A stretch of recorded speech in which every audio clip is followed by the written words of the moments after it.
So the question has come up a few times within the last couple of weeks, why we pray to saints. Just talking with Protestant friends and not quite understanding what's going on there. So I've told them, you ask your friends to pray for you, you ask your church to pray for you. That's basically what we just do with saints. Except the fact that the saints have already, gone through life and achieved the beatific vision and are like this with God now. So I think they get it somewhat, maybe. But I think there's that lingering, well, isn't Jesus enough? Isn't it enough for us to go and ask Jesus directly? Like, why do we have to go through a dead person? And I think the key to that is in the word communion. We call it the communion of saints. It's come up several times in this channel when I geek out about how cool people are and how happy I am that we are such social beings, that we're made for community, that we're made and we need relationship. And how I think that's an imitation of our God, who is love, who himself is a Trinity, himself in his triune majesty, as St. Thomas Aquinas would say, is this dynamic relationship. And we know he loves it when we imitate him like this. He loves it. He showers grace upon us when we enter into relationships ourselves. We invite people in, we love them, we encourage them, we intercede for them. We cooperate in this divine relationship when we do that with other people. This is the same thing that happens when we turn to the saints. They're humans just like us, and they sinned and they struggled.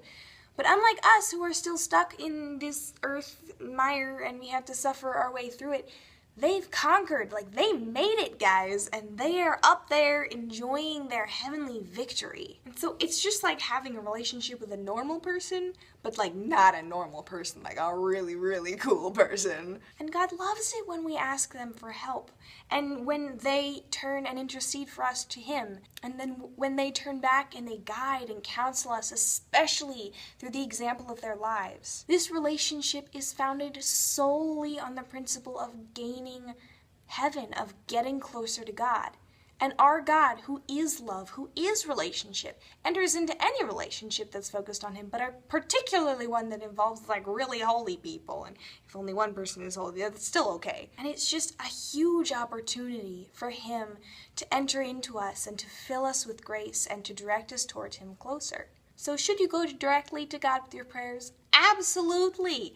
But keep in mind that any relationship centered around God is going to God, because God is love, is relationship. And that when you turn to other people, it makes him really, really happy. And when you turn to the saints who have triumphed gloriously over the struggles of this world, it makes him really happy too.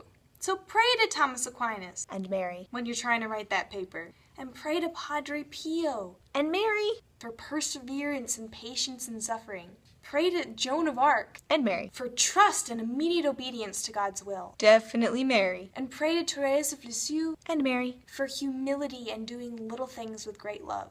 And for your life or for finals, just pray to St. Jude, who, for those of you who don't know, is the patron saint of hopeless cases, and Mary. So yes, saints are amazing, and it makes God really happy when we turn to them, because it's all ultimately getting more towards him. And never forget, people, it's our job to become saints too, and then we'll get to pray for everybody. Bye!